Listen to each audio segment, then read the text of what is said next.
देखिए, ये जो प्रसंग आया है, जो माननीय प्रधानमंत्री जी की माता जो 100 साल की ऊपर थी और उनको कोई राजनीति से लेना देना नहीं था, लेकिन माँ माँ है ना, और किसी माँ को अगर अपमान कीजिएगा तो उसको शायद भगवान भी माफ नहीं कर सकता है, क्योंकि माँ है जननी, हर की माँ है जननी, और जननी को कोई अपमान करता है तो वो कभी भी भगवान उसे माफ नहीं कर सकता है।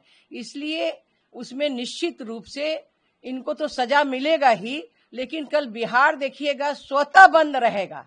हम 12 बजे तक स्वतः कोई नहीं, सबको अपनी माँ का अपमान फील हुआ है, कोई भी माँ हो, हर आदमी को अपनी माँ को अपमान जो है वो फील हुआ है।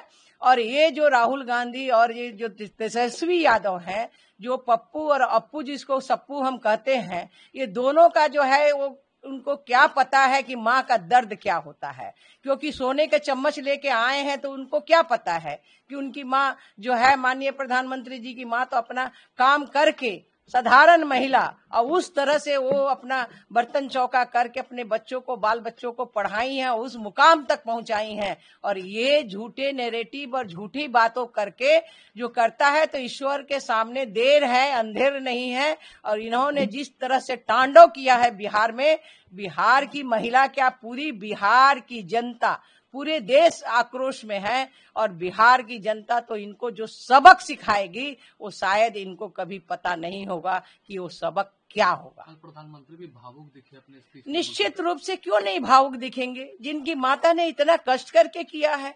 सब लोग रोया, हम लोग भी रोए, हमारी भी माँ है। कोई भी माँ, माँ का नाम आते ही माँ हमारी हो जाती है, तो माँ हमारी है। और माँ को इस तरह से कोई गाली दे तो ये अच्छी बात है क्या? देखिए, ये संस्कार की बात है। उसका संस्कार क्या है, उसके डीएनए में क्या है, उनके माँ का पता है क्या?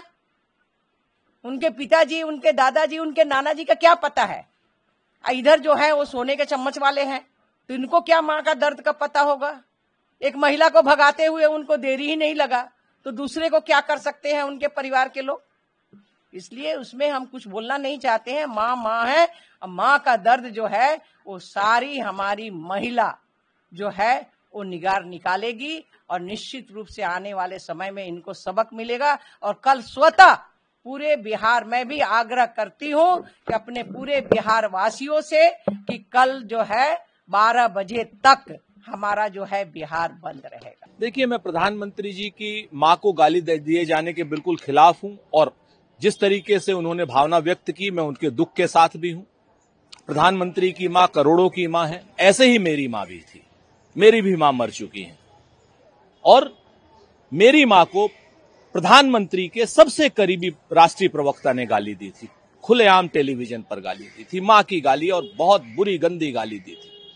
क्या मेरी मां मां नहीं है? प्रधानमंत्री जी की मां मां है, या मेरी और प्रधानमंत्री जी की मां में अंतर है कोई? और मैंने प्रधानमंत्री जी को चिट्ठी लिखी थी, वो चिट्ठी भी मैं आपको भेज सकता हूं, लगातार सारे चैनलों में चल रही है। प्रधानमंत्री जी, अगर आपने उसके खिलाफ, उस राष्ट्रीय प्रवक्ता खिलाफ क्या कार्रवाई की, आप बताएंगे? क्या आप उसे माफ कर पाएंगे?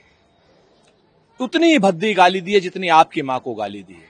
हमारी गाली तो हमारा कोई कार्यकर्ता भी नहीं था, वो किसी दूसरे दल का कार्यकर्ता था। राहुल गांधी जी मंच छोड़ चुके थे, तेजस्वी यादव जी मंच छोड़ चुके थे, कार्यक्रम खत्म हो चुका था, और उस आदमी को एफआईआर हमने कराई और एफआईआर करा करके जेल भिजवाया। लेकिन आपने क्या किया? भारतीय जनता पार्टी के उस राष्ट्रीय प्रवक्ता के खिलाफ आपने क्या किया? आप बता सकते हैं? ये राजनीति करना बंद कीजिए, भावों की राजनीति मत कीजिए, इमोशंस की राजनीति मत कीजिए। अगर आप में मां के लिए इमोशन है तो मेरी मां के खिलाफ गाली और अपशब्द देने वाले को भी माफ मत कीजिए, एफआईआर कीजिए, उसको पार्टी से निकालिए। तब मैं मानूंगा कि आप मां के लिए इतने चिंतित हैं और मां के लिए भावपूर्ण हैं। वरना तो ये माना जाएगा कि आप अपनी मां के नाम पर राजनीति कर रहे हैं। बिहार बिल्कुल याद करेगा, बिहार के गांव गांव में ये बात जाएगी, पांव पांव जाएगी, नगर नगर जाएगी, डगर डगर जाएगी कि प्रधानमंत्री जी की मां को गाली देने वाला तो जेल में बंद है, लेकिन सुरेंद्र राजपूत की मां को गाली देने वाला आज भी खुला घूम रहा है और राष्ट्रीय प्रवक्ता बना हुआ है भारतीय जनता पार्टी का, और नरेंद्र मोदी जी का सबसे करीबी है।